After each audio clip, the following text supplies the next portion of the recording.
Bismillahirrahmanirrahim.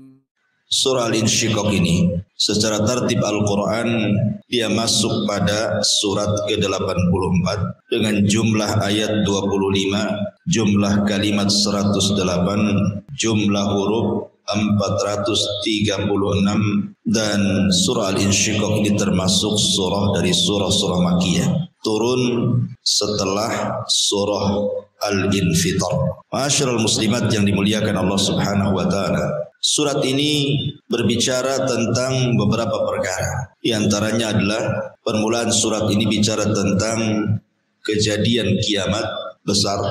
Kemudian juga bicara soal catatan-catatan amal, bagaimana akan disebar pada hari kiamat, dan begitu seterusnya. Tapi karena surat ini cukup panjang, kemungkinan pembahasan kepada surah Al-Insyiqaq ini tidak bisa diselesaikan dalam satu pertemuan karena juga membutuhkan waktu yang panjang, maka mungkin kita akan bagi dalam beberapa pertemuan. Baik. A'udzubillahi minasyaitonir rajim. Bismillahirrahmanirrahim. Idzas samaa'u syaqqat, apabila langit terbelah, wa adzinat li rabbiha wa huqqat, dan juga langit yang patuh kepada Tuhannya dan sudah semestinya langit itu patuh. Wa idzal ardu muddat, dan apabila bumi diratakan, wa alqat ma fiha wa takhallat, dan memuntahkan apa yang ada di dalamnya sehingga menjadi kosong. Wa adzinat li rabbiha wa huqqat, dan bumi yang patuh kepada Tuhannya dan semestinya bumi itu patuh. Ya ayyuhal insanu innaka kadihun ila rabbika kadhan famulaki. Wahai manusia, sesungguhnya kamu telah bekerja keras menuju Tuhanmu, maka kamu akan berjumpa dengannya. Fa amma man utiya kitabahu biyamini, maka adapun orang-orang yang catatannya diberikan dari sebelah kanannya, fa saufa yuhasabu hisaban yasira, maka dia akan diperiksa dengan pemeriksaan yang mudah. Wa yanqalibu ila ahlihi masrura, dan dia akan kembali kepada keluarganya dengan bergembira. Wa amma man utiya kitabahu wara'a dhahri, adapun orang-orang yang catatannya diberikan di sebelah belakangnya, fasaufa yad'u thubura, maka dia akan berteriak celaka. Wa yasla sa'ira, dan dia akan masuk ke dalam api yang menyala-nyala. Innahu kana fi ahlihi masrura, sungguh dia dahulu di dunia bergembira di kalangan keluarganya yang sama-sama kafir.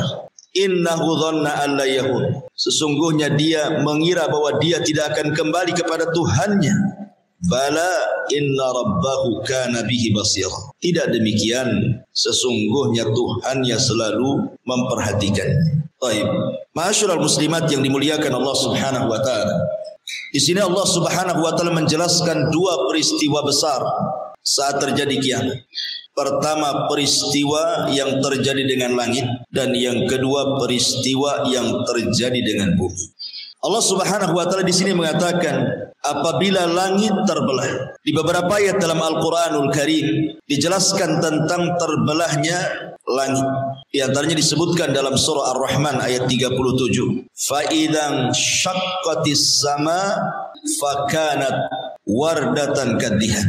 Maka apabila langit telah terbelah dan menjadi merah mawar seperti kilapan minyak. Kemudian terulang dalam surah Al-Haqqah juga ayat 16, wan syaqqatis sama'u fahiya yauma idzin wahiyah, dan terbelahlah langit karena pada hari itu langit menjadi lemah. Kemudian juga dalam surah Al-Infitar Allah mengatakan idzas sama'un fatarat, apabila langit terbelah. Dan juga Allah Subhanahu wa taala mengatakan yauma tubaddalul ardu ghairal ardi was samawati wa barazu lillahil wahidil qahar. Ketika bumi diganti dengan bumi yang lain, demikian langit diganti dengan langit yang lain. Ma'asyiral muslimat yang dimuliakan Allah Subhanahu wa taala. Di sini Allah hendak menjelaskan dahsyatnya hari kiamat. Tentu kejadian-kejadian sebelum terbelahnya langit ada kejadian yang mendahuluinya. Di antaranya munculnya dukhan, munculnya asap hitam yang tebal yang menggelapkan bumi dan itu tersebar di atas langit. Di sini Allah Subhanahu wa taala berfirman, "Fartakib yauma ta'tis sama bidukhanin mubin." Maka nantikanlah hari ketika langit mendatangkan kabut asap yang sangat hitam yang tampak jelas yang meliputi manusia. Yaghshan nas, meliputi manusia, tentunya yang durhaka. Hada adzabun alim. Inilah azab yang sangat pedih bagi kalian. Jadi sebelumnya langit itu diliputi dengan asap tebal yang disebut dengan dukhan, dan ini tanda dari tanda-tanda kiamat besar. Sebagaimana Nabi SAW mengatakan bahwa tidak akan terjadi kiamat sampai datang 10 tanda-tanda yang memulainya. Kemudian Nabi SAW menyebutkan secara acak, salah satunya adalah Rasul menyebutkan ad-dukhan, asap tebal yang akan meliputi semua langit sehingga menggelapkan bumi. Lah setelah asap langit itu, itulah tanda pertama kejadian langit. Karena ini termasuk tanda-tanda alamat kiamat besar. Apabila Allah Subhanahu wa taala kemudian mengizinkan Israfil untuk meniupkan sangkakalanya, maka disinilah terjadi idas samaun syaqqat. Tiba-tiba kemudian langit terbelah. Ma'asyiral muslimat yang dimuliakan Allah Subhanahu wa taala, isi langit itu adalah para malaikat, para nabi, ruh-ruhnya para nabi. Kemana ketika langit digulung dan dipecahkan itu?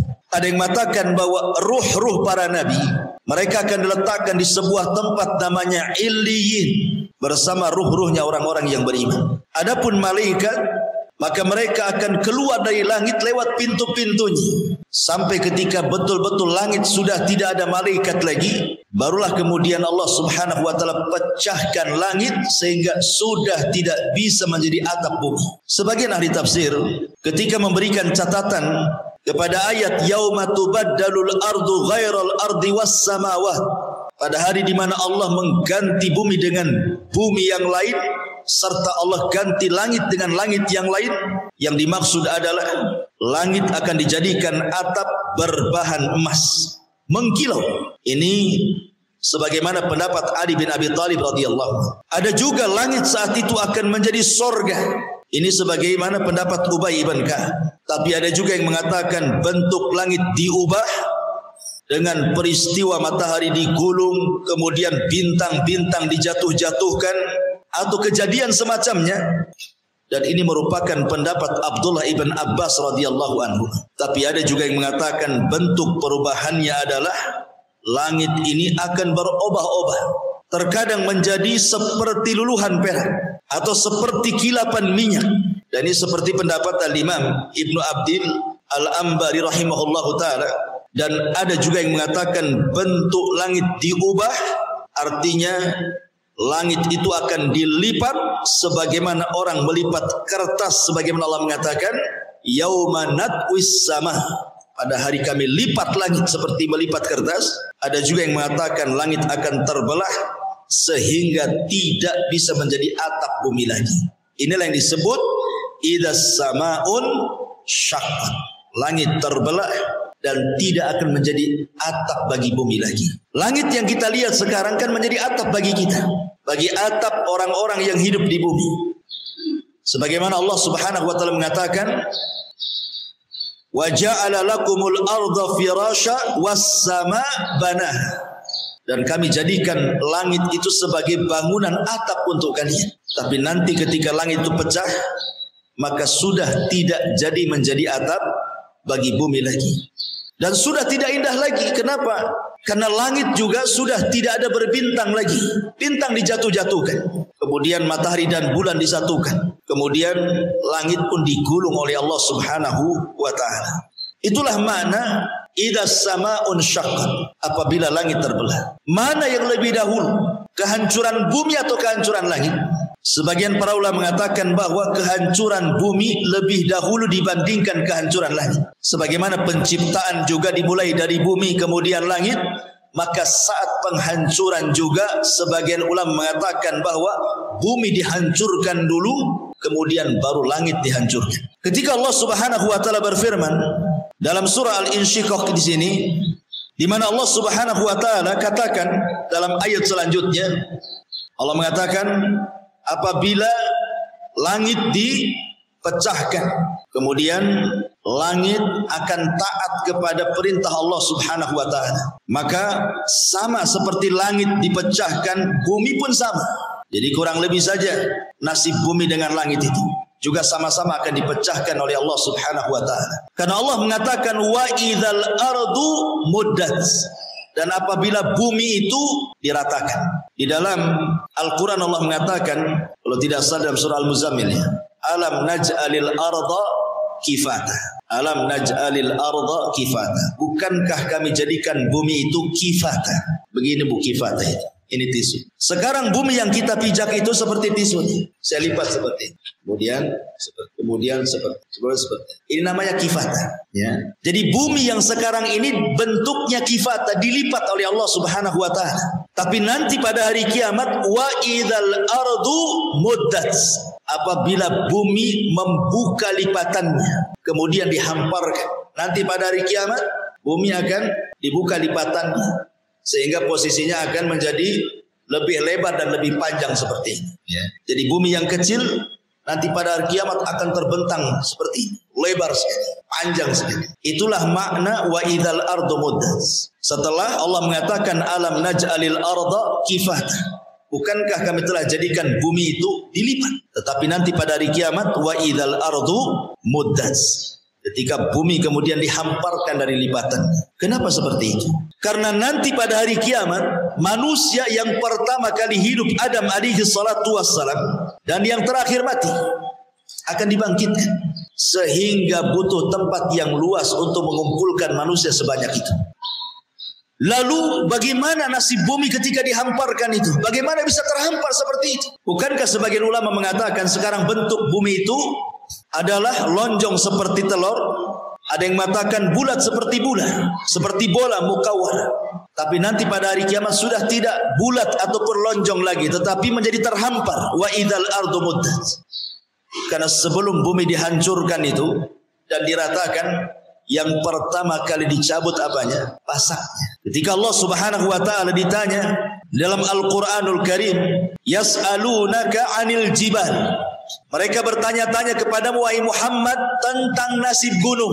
Qul, katakan ya Muhammad, kata Allah, bagaimana nasib gunung? Yansifuha rabbi nasfa. Maka semua gunung yang ada di bumi akan dicabut satu persatu, kemudian diangkat ke langit dan tidak berbeban lagi. Sekarang gunung itu bebannya sangat berat karena isinya batu. Tapi nanti pada hari kiamat ketika dicabut kemudian diterbangkan ke langit dan ditubrukkan satu gunung dengan yang lainnya, maka Allah Subhanahu wa taala mengibaratkan kapas yang berhamburan di terjang angin. Sudah enggak ada lagi berbeban lagi, enggak ada lagi berat.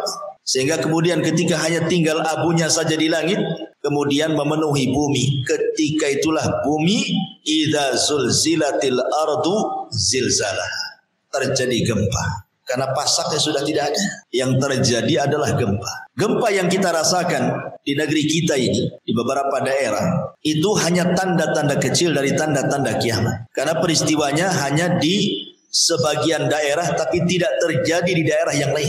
Hanya terjadi di Jawa Barat saja, atau di Jogja dulu, atau di Aceh sebelum tsunami dan begitu seterusnya. Ini adalah tanda-tanda kiamat kecil. Dan itu disebutkan dalam sebuah hadis. Nabi SAW mengatakan, la taqumus sa'ah, tidak mungkin tegak hari kiamat sampai dicabutnya ilmu. Kemudian wa yaksur az-zalazil, dan banyaknya gempa di mana-mana. Artinya bahwa ini tanda-tanda kiamat kecil yang terus berulang, akan terus berulang. Makanya sering saya katakan bahwa peristiwa gempa, peristiwa tsunami jangan dipahami hanya sekedar peristiwa alam saja. Tetapi Allah Subhanahu wa taala mendatangkan peristiwa-peristiwa seperti itu liyukhawwifu ibadah. Sebenarnya untuk menakut-nakuti hambanya. Jadi kalau ada gempa, tsunami, banjir, angin puting beliung dan yang semacamnya, itu sinyal dari Allah. Allah sedang menakut-nakuti hambanya sebenarnya. Apakah hamba yang ditakut-takuti itu takut dan kembali, ataukah hamba yang ditakut-takuti tidak takut dan tidak kembali, sehingga Allah kemudian akan mengirimkan azab yang jauh lebih dahsyat dibandingkan yang pertama. Ya, tapi nanti pada hari kiamat Allah Subhanahu wa taala mengatakan idza zulzilatil ardu zilzalaha. Zilzalnya diidhofahkan kepada bumi. Allah tidak mengatakan idza zulzilatil ardu zilzalan, tidak, tetapi zilzalaha. Hadis ini kata ganti kembali kepada bumi.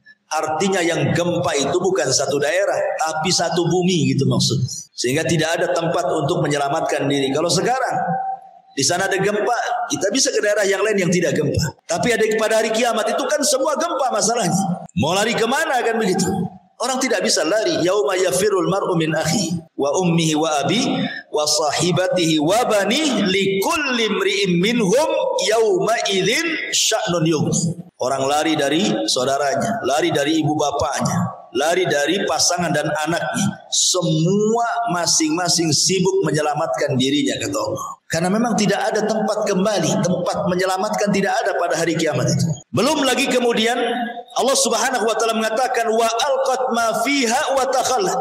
Dan kami keluarkan beban-beban isi bumi itu. Di mana orang-orang yang tidak tahu apa isi perut bumi itu nanti pada kiamat akan tahu tuh isinya. Orang yang tidak pernah melihat emas, memakai emas, nanti pada hari kiamat akan tampak tuh emas-emas yang keluar dari perut bumi, emasnya, peraknya, jamrudnya, dan yang selama ini dikorek oleh manusia, kemudian dicari-cari, kemudian diambil dan dijualnya, nanti pada hari kiamat keluar sendiri tuh. Itulah makna wa alqat ma fiha wa takhallat.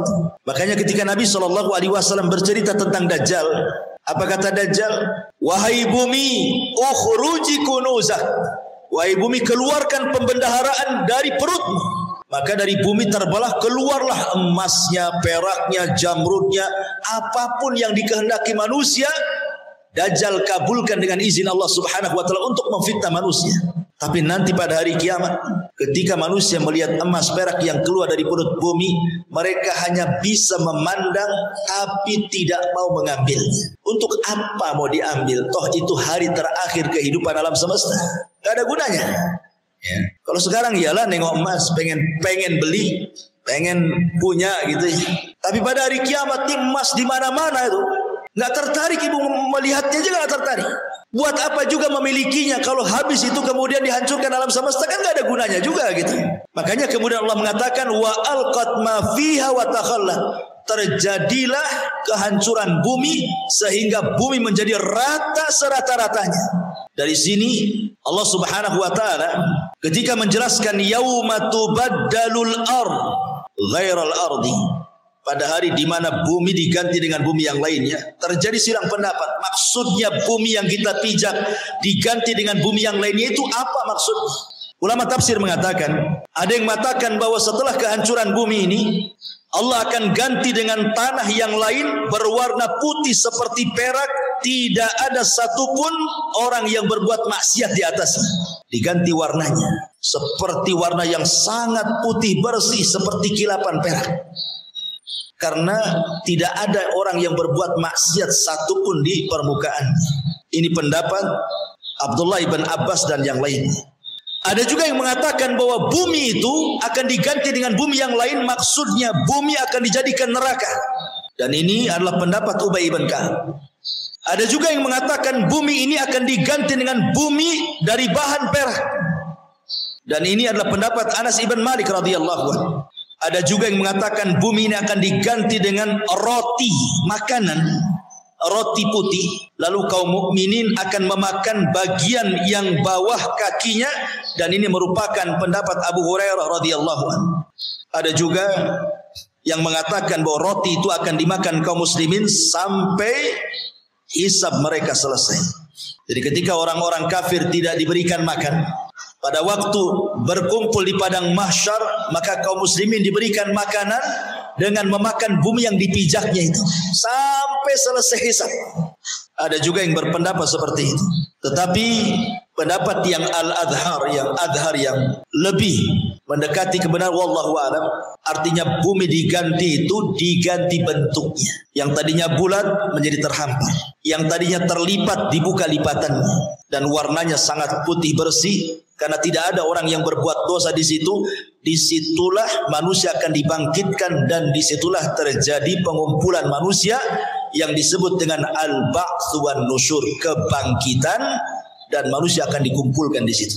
Nah, setelah kemudian Allah hancurkan bumi, barulah kemudian Allah hancurkan langit. Allah ratakan langit itu. Kemudian Allah jatuhkan bintangnya. Wa idzan nujumun tasyarah. Satu galaksi dengan yang lainnya dihancur-hancurkan, ditabrak-tabrakan. Apa yang terjadi? Hancur, berantakan, gak jelas. Baru kemudian Allah gulung langit itu. Yang tidak dijatuhkan itu cuma dua. Apa itu? Matahari dan bulan. Tetapi Allah akan gabungkan matahari dan bulan itu sebagaimana Allah mengatakan wa jumi'a syamsu wal qamar. Pada hari ketika kami gabungkan matahari dan bulan, dan kelak matahari dan bulan yang digabungkan itu akan diletakkan 1 mil di atas kepala manusia di padang mahsyar. Gitu ya. Idza samaun syaqqat. Apabila langit dibelah. Wa adinat li rabbiha wa huqqat. Dan apabila langit patuh kepada Tuhannya, dan sudah semestinya langit itu patuh. Subhanallah.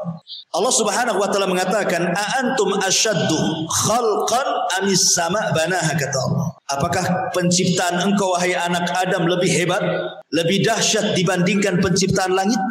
Tentu penciptaan langit lebih hebat, lebih dahsyat dibandingkan penciptaan kita. Karena langit makhluk Allah yang jauh lebih besar dibandingkan kita, berlipat-lipat yang tidak tahu berapa hingganya. Jangankan kita, bumi saja apabila dibandingkan langit ibarat cincin dilempar ke padang pasir kan. Padang pasir itulah langitnya, cincin itu buminya. Itu bumi Bu, kalau dibandingkan dengan langit. Sekarang perbandingan ibu sendiri dengan langit kira-kira seperti apa? Mungkin tidak ada titiknya tuh. Kalau peta itu tidak ada pulaunya tuh. Saking kecilnya gitu ya. Lah langit saja makhluk Allah Subhanahu wa taala yang amat dan teramat sangat besar, melebihi besarnya bumi yang kita pijak. Bagaimana Allah Subhanahu wa taala menjelaskan ketaatan langit dan bumi di hadapan Allah Subhanahu wa taala. Perhatikan dalam Al-Qur'an, "Tsummastawa ilas sama wa hiya dukhan faqala laha walil ardi tiyana tau'an au karhan qalata ataina ta'in." Kemudian dia menuju ke langit dan langit itu masih berupa asap. Lalu Allah Subhanahu wa taala berfirman kepada langit dan bumi, "Datanglah kalian berdua menurut perintahku, suka atau tidak suka." Maka langit dan bumi mengatakan, "Kami datang kepadamu ya Rabb dengan penuh kepatuhan." Kalau langit saja makhluk yang sangat besar, bumi makhluk yang sangat besar yang di dalamnya ada lautan dan gunung dan yang lainnya, apabila Allah memerintahkan kepada kedua makhluk ini, dua-duanya taat. Kata Allah, "Pecahlah kau langit, langit akan pecah. Gempalah kau bumi, bumi akan gempa." Kalau langit dan bumi saja patuh dengan perintah Allah Subhanahu wa taala, bahkan alam semesta patuh kepada Allah Subhanahu wa taala, rupanya ada makhluk yang ketika diperintahkan tidak pernah patuh dengan Allah. Siapa dia? Manusia dan jin. Manusia dan jin. Apabila diperintahkan Allah Subhanahu wa taala, sebagian mereka tidak patuh. Padahal penciptaan manusia tidak lebih hebat dibandingkan penciptaan langit. Harusnya ketika Allah memerintahkan manusia itu harus lebih patuh dibandingkan langit dan bumi kan? Tapi lihat bagaimana degilnya manusia. Diperintahkan oleh Allah Azza wa Jalla untuk mengucapkan kalimat la ilaha illallah, malah mengkufurinya. Diperintahkan oleh Allah untuk membaca Al-Quran, malah ditutupnya Al-Quran itu. Diperintahkan oleh Allah untuk solat, malah tidak mau melangkahkan kakinya untuk melaksanakan solat, dan begitu seterusnya. A antum asyaddu khalqan amis sama banaha, kata Allah. Apakah penciptaan kamu lebih hebat dibandingkan langit, kata Allah, sehingga tidak patuh? Jangan seperti itu.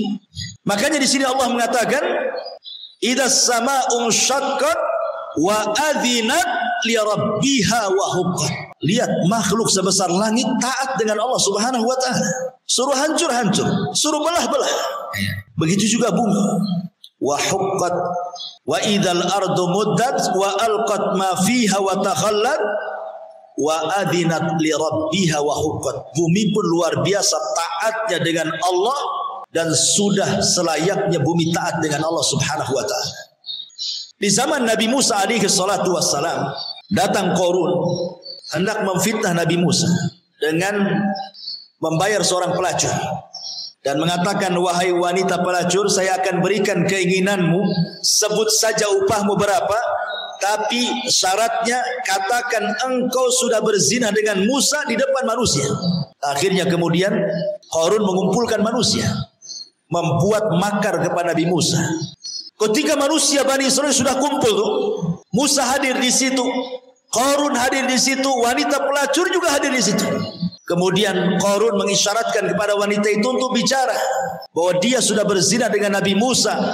Bagaimana Qarun hendak mempermalukan Nabi Musa, membunuh karakternya di hadapan Bani Israel. Masa seorang Nabi berzina dengan wanita pelacur, kan gitu? Mana marwahnya?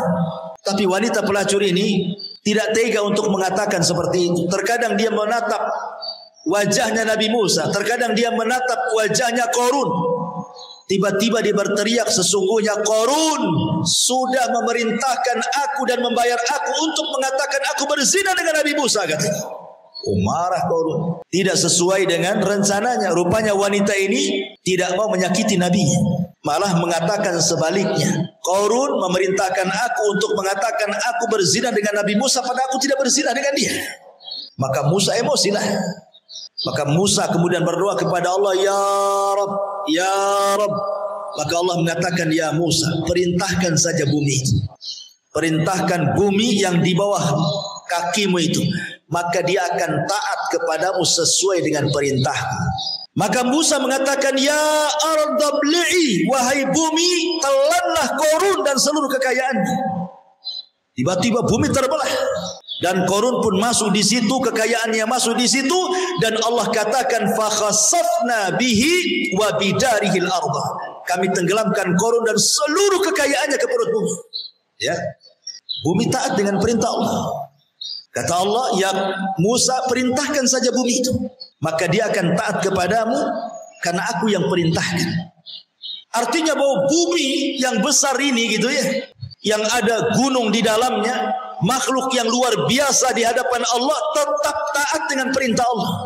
Lah kita yang ada di atas buminya, kenapa tidak taat dengan perintah? Bumi yang kita pijak aja taat.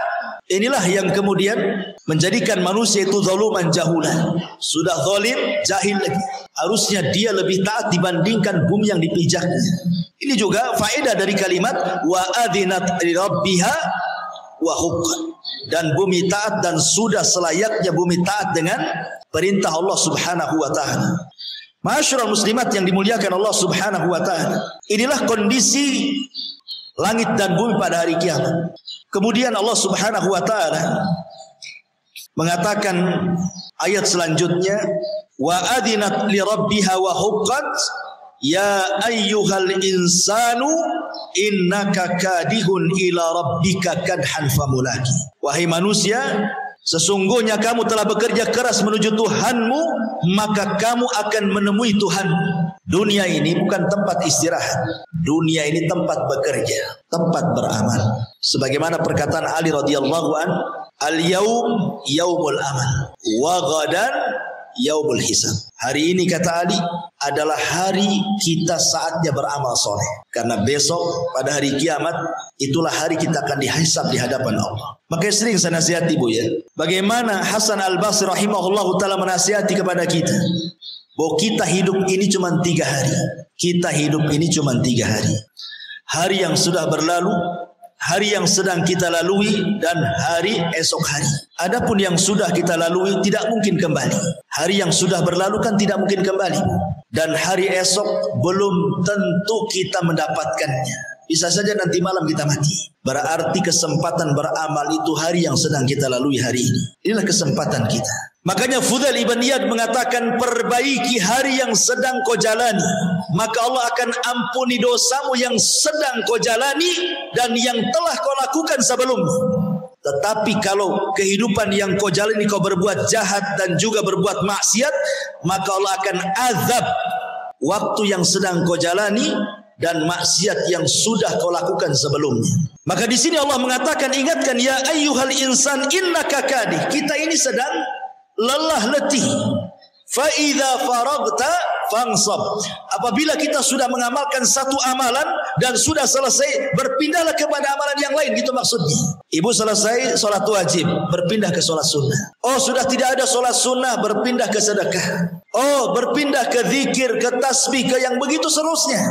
Jadi jangan sampai kemudian menganggur setelah melakukan sholat wajib, sudah tidak ada aktivitas. Bukan begitu seorang mukmin itu. Fa idza faragta fansab. Kalau sudah selesai dalam sebuah urusan, berpindah ke urusan yang lain. Supaya apa? Supaya fa amma man a'ta wattaqa wa saddaqa bil husna fasanuyassiruhu lil yusra. Apabila orang itu suka memberi, dengan ilmunya dia beri, dengan hartanya dia beri, dengan tenaganya dia beri, memberi untuk bersedekah, kemudian dia bertakwa, tujuannya karena Allah. Kemudian fa amma man a'ta wattaqa wa saddaqa bil husna, karena yakin ada balasan kelak pada hari kiamat di sorga, fasanuyassiruhu lil yusra. Jalan menuju sorga itu sudah Allah mudahkan. Sudah mudah ibu itu menuju ke sorga itu. Allah katakan fasanu yassiru, lebih dimudahkan lagi. Padahal sudah mudah itu, Allah mudahkan lagi. Kan enak. Jadi ada orang-orang itu yang Allah Subhanahu wa taala takdirkan termasuk penduduk sorga, sehingga beramal soleh itu mudah bagi dia. Mau sholat sunnah di siang harinya, mau sholat sunnah di malam harinya, mau sedekah di siang harinya, sedekah di malam harinya, zikir di siang harinya, atau di malam harinya baca Quran di siang dan malam harinya, mudah bagi dia. Sudah mudah tuh jalannya ke surga itu. Allah mudahkan lagi sehingga dia ditutup dengan kemudahan menuju surga itu. Dari sini ketika para ulama menjelaskan bahwa manusia sudah ditakdirkan ajalnya, amalnya, kemudian rizkinya, kemudian celaka dan bahagianya, berarti manusia itu sudah ditakdirkan mana penduduk sorga, mana penduduk neraka. Allah sudah takdirkan. Ketika mengusap punggung Adam, keluar ruh. Kemudian Allah mengatakan, nih yang ruh ini termasuk penduduk sorga. Kemudian Allah usap lagi, keluar ruh lagi. Kemudian kata Allah, yang ini penduduk neraka. Artinya manusia itu sudah ditakdirkan oleh Allah, yang ini penduduk sorga, yang ini penduduk neraka. Masalahnya kan kita tidak tahu takdir kita apa. Ibu kan tidak tahu dan belum pernah membaca takdir kita seperti apa, dan tidak akan mampu untuk melihat takdir kita seperti apa. Ketika para sahabat Nabi SAW bertanya, Rasul, kalau memang takdir saya masuk neraka, buat apa saya beramal? Sebagaimana kalau saya takdirnya masuk sorga, tenang-tenang sajalah. Maka Rasul mengatakan, jangan seperti itu, karena kalian tidak tahu takdir kamu seperti apa.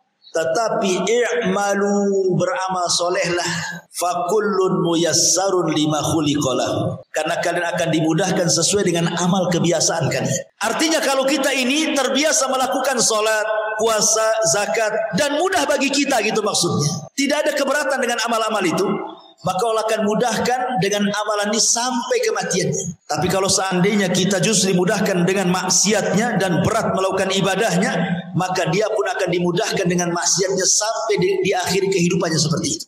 Ya. Intinya bahwa ketika kita tidak tahu takdir kita seperti apa, sudahlah beramal saja. Mudah-mudahan dengan amal soleh itu mencocoki takdir kita menjadi penduduk sorga, gitu maksudnya. Kalau saya analogikan seperti ini, Bu, ada dua jalan menuju pesantren Jabal Uhud. Satu lewat Muka Kuning, satu lewat Tamiang. Ada dua jalan. Yang lewat Tamiang ini banyak lubangnya, banyak belingnya, banyak pakunya, banyak jurangnya. Yang lewat Muka Kuning pula halus, mulus, tidak ada kendala. Di sini ada dua orang. Yang satu berakal, yang satu tidak berakal. Kalau orang berakal, pasti dia akan lewat Muka Kuning. Berakal dia. Dia cari jalan yang mulus, ya, yang cepat, tidak ada hambatan, dan selamat sampai tujuan. Tetapi orang kedua tidak berakal dia. Lewat sini saja, ini kan dekat, daripada sana mutar. Dia tidak tahu di situ, pada sudah tahu tuh banyak jurangnya, banyak belingnya, banyak pakunya, banyak macam-macamnya kan. Bukannya sampai di Jabal Uhud yang ada masuk jurang pula di Tamiang, gitu maksudnya. Itulah orang yang tidak berakal, dia memilih jalan yang sulit. Tapi orang yang berakal memilih jalan yang mudah. Allah sudah memberikan dua jalan nih. Wa hadainahun najdain. Kami berikan kalian dua jalan. Nih jalan ke sorga nih enak kalau udah sampai sorga. Nih jalan ke neraka nggak enak, dibakar kok di situ. Orang yang berakal pasti dia akan memilih jalan ke sorga kan. Orang yang tidak berakal dia milih jalan ke neraka karena di jalannya enak, ujungnya nggak enak. Tapi sebaliknya jalan ke sorga, jalannya nggak enak tapi ujungnya enak. Tapi orang berakal nggak apa-apa. Maksudnya begini Bu, kita tidak tahu takdir kita seperti apa. Tapi kita berhusnudzon kepada Allah. Kita berbaik sangka kepada Allah. Mudah-mudahan saya termasuk takdirnya penduduk surga. Dan saya buktikan dengan amal soleh saya. Kita berhusnudzon kepada Allah. Dengan apa? Buktikan dengan amal soleh. Rajinkan solatnya, puasa dan yang lain sebagainya. Karena dia berhusnudzon takdir dia masuk surga. Tapi orang yang akalnya gila, dia nggak peduli. Yang penting saya mabuk, yang penting saya zina, yang penting saya mencuri, yang penting saya korupsi, yang penting saya zalim. Kalau ujung-ujungnya takdir saya masuk neraka, buat apa saya sholat katanya? Itu orang gila tuh yang penting. Nggak seperti itu. Makanya Allah mengatakan di sini, ya ayyuhal insan innaka kadir. Kita ini semua lelah di dunia. Tetapi kelelahan itu akan merasa nikmat ketika apa? Ila rabbika kadhan famulaki. Ketika berjumpa dengan Allah. Ulama tafsir mengatakan kalimat kadhan famulakihi di sini ada hi, dhamir, ya, kata ganti. Kembalinya kemana?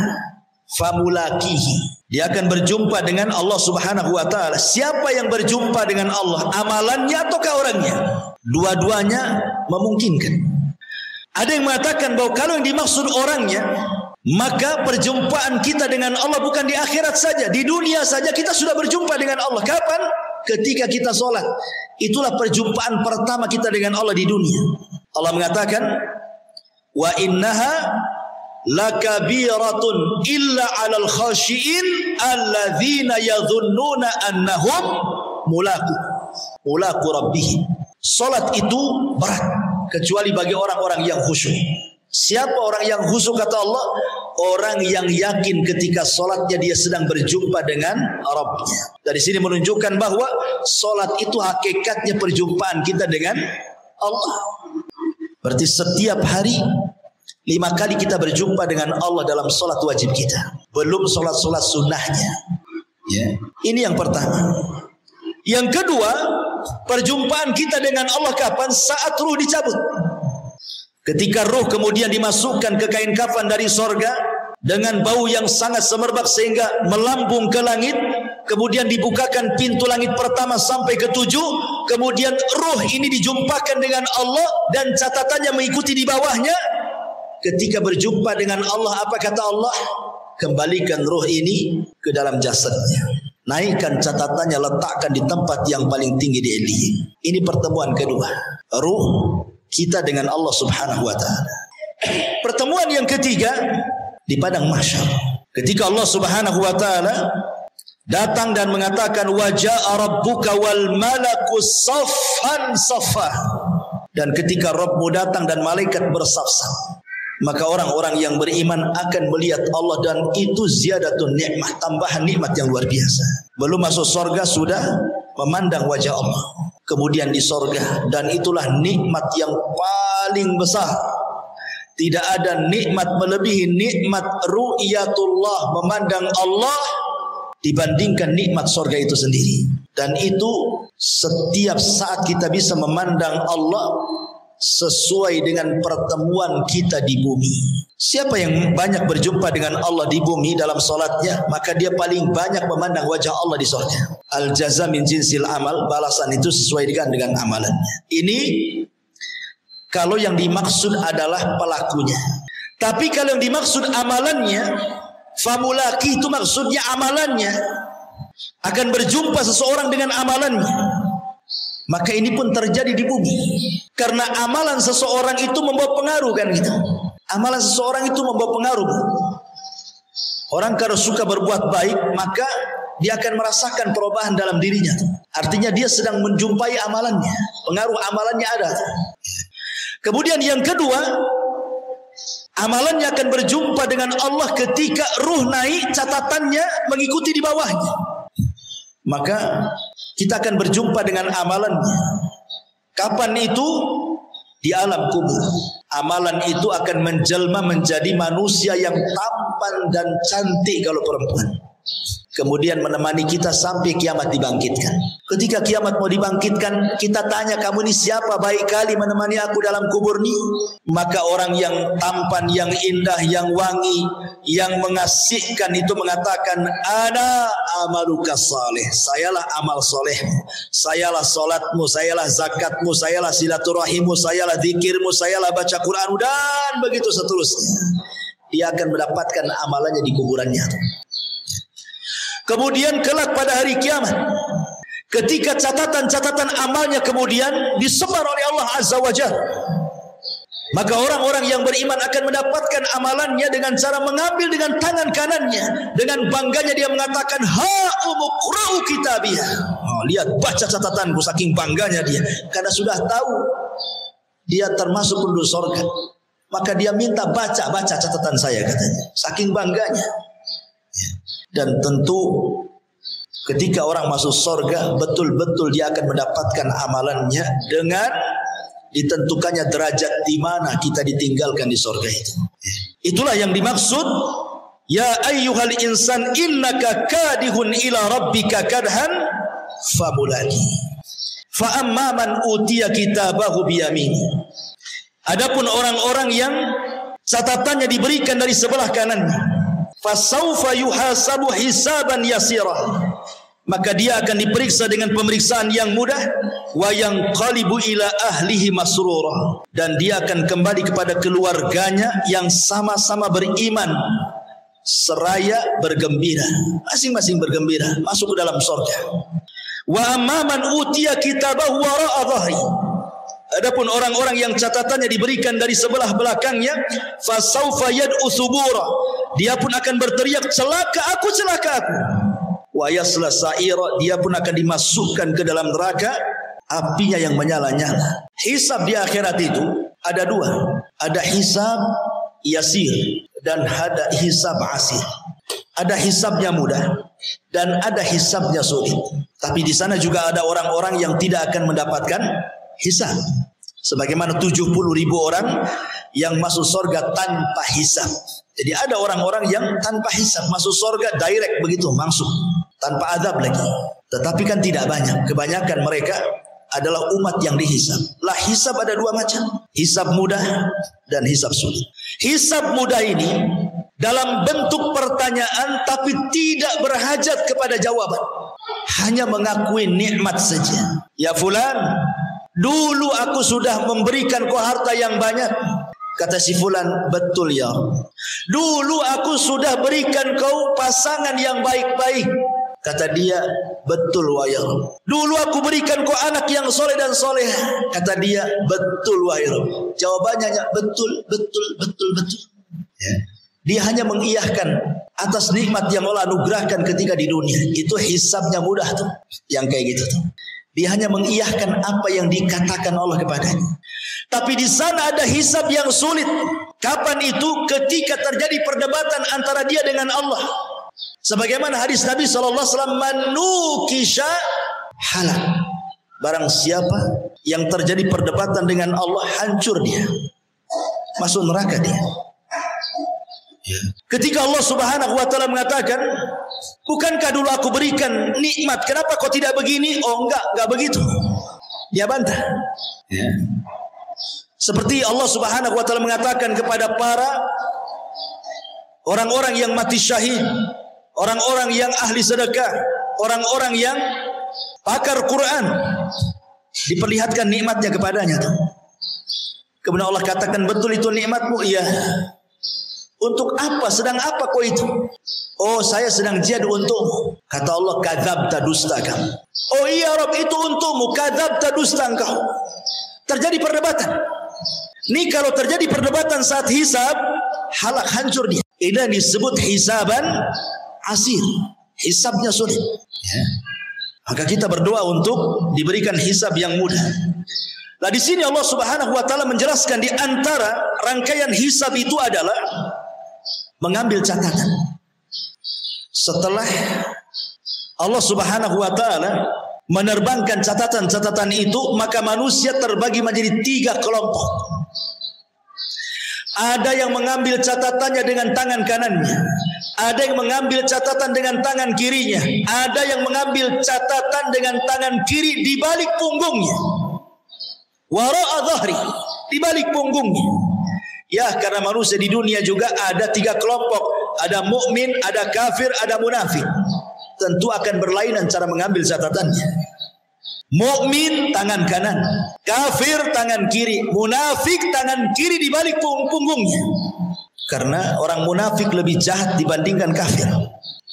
Makanya dipersulit cara mengambilnya. Sudah dengan tangan kirinya di balik punggungnya lagi. Karena tidak ada azab yang paling rendah melebihi azabnya orang munafik di neraka. Tentu munafik i'tiqad di sini, munafik keyakinan. Lah orang-orang yang beriman apabila memandang catatannya, umpamanya dia pandang catatannya, ketika dia membaca catatan kebaikan langsung bercahaya wajahnya. Dia baca lagi catatan kebaikan yang lain, makin bercahaya, makin bercahaya, makin bercahaya. Yauma tabyaddu wujuh wa taswaddu wujuh, kata Allah. Pada hari itu ada wajah-wajah yang putih dan berseri-seri. Wajahnya memutih, dan dia pun berseri-seri saking bahagianya.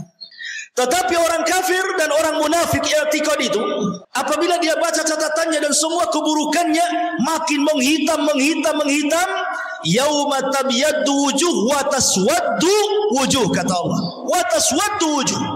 Ada wajah-wajah yang hitam-hitam semuanya. Makin dibaca makin hitam, makin dibaca makin hitam. Ya, maksiat di dunia itu menghitamkan hati. 1 kali maksiat Allah letakkan 1 titik hitam di hati. 2 kali maksiat diletakkan titik hitam yang kedua di hati. 1000 maksiat 1000 titik hitam diletakkan di hati. 1 juta maksiat 1 titik hitam diletakkan di hati. Kalau hati sudah tertutup hitam, apa kata Rasulullah?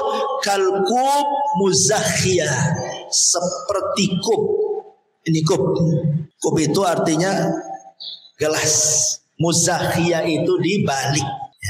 Ini gelas ini kalau terbalik kayak gini, otomatis kan tertutup nih. Karena yang terbuka kan yang sebelah sininya. Kalau ditutup kan pantat gelas kan nggak ada lubangnya. Diisi apa saja nggak akan masuk tuh maksudnya. Diisi nasihat mental, diisi Quran mental, diisi hadis mental, dikasih nasihat mental semuanya. Itulah hati kalau hitam, kata Rasul, seperti gelas yang dibalik. Kalqubi muzakhiyah. Karena hatinya hitam, macam mana mau nerima nasihat? Maka sebagaimana hitamnya hati di dunia para pelaku maksiat, maka wajahnya dihitamkan pada hari kiamat. Tapi orang-orang yang beriman memutih, badannya membesar, sampai ketika fisiknya sama dengan Nabi Adam, 70 hasta, 60 hasta. Kemudian makin tampan seperti tampannya Adam. Maka selesai dia membaca catatan itu, wajahnya berubah musfirah, musfir, bercahaya dari wajah yang putih itu. Tetapi penduduk neraka makin dibaca tuh, makin besar badannya, makin besar, tidak tahu sebesar apa lagi badannya. Tapi penduduk sorga dibatasi hanya seperti fisik Adam saja, selesai. Tapi penduduk neraka terus membesar, nggak tahu sampai seberapa besarnya.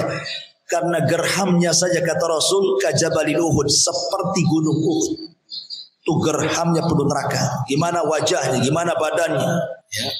Tetapi manusia sebesar itu masuk jahanam, jahanam tidak pernah penuh. Bahkan jahanam mengatakan, imtala'ti wa taqulu hal min mazid.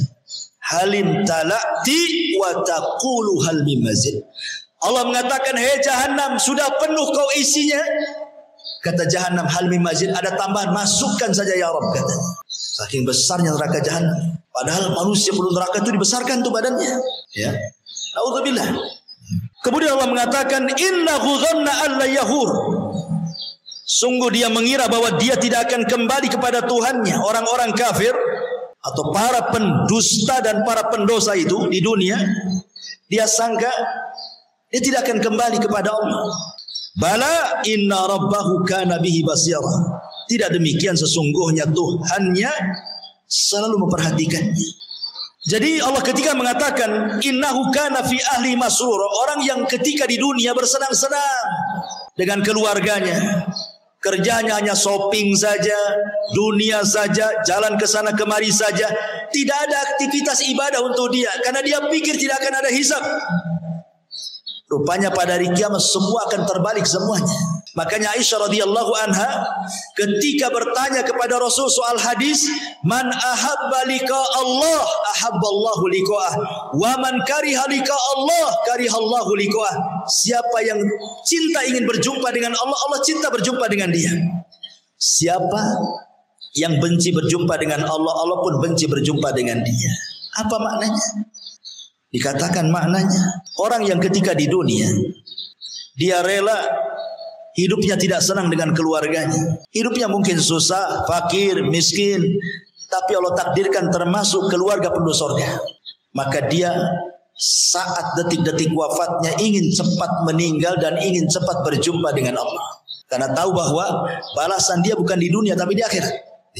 Tapi orang-orang yang menghabiskan kekayaan di dunia, dia bangun rumah megah, tanah mewah, rekening banyak, jalan ke sana kemari, ketika dia mati benci berjumpa dengan Allah. Kenapa? Karena dia tidak bisa jalan-jalan lagi, tidak bisa lagi pelesiran ke sana kemari. Dia harus meninggalkan tanahnya, meninggalkan rumahnya, meninggalkan pekerjaannya, meninggalkan ATM-nya, meninggalkan semua kenikmatan dunianya. Bencilah dia berjumpa dengan Allah, makanya sulit kematiannya. Ya. Dari sini Allah katakan, bala inna rabbahu kana bihi basira. Tidak demikian, sungguh Tuhannya selalu memperhatikan kita. Karena Allah memperhatikan kita, maka teruslah dalam perhatian Allah. Beramal soleh, karena tidak ada amalan sekecil apapun kecuali ada balasannya. Wallahu a'lam bishawab. Ini penggalan ataupun separuh dulu dari surah Al-Insyiqaq ini, karena terlalu banyak juga dan materinya juga nanti sudah berbeda dengan materi surah Al-Insyiqaq ayat 1 sampai 15. Wallahu a'lam.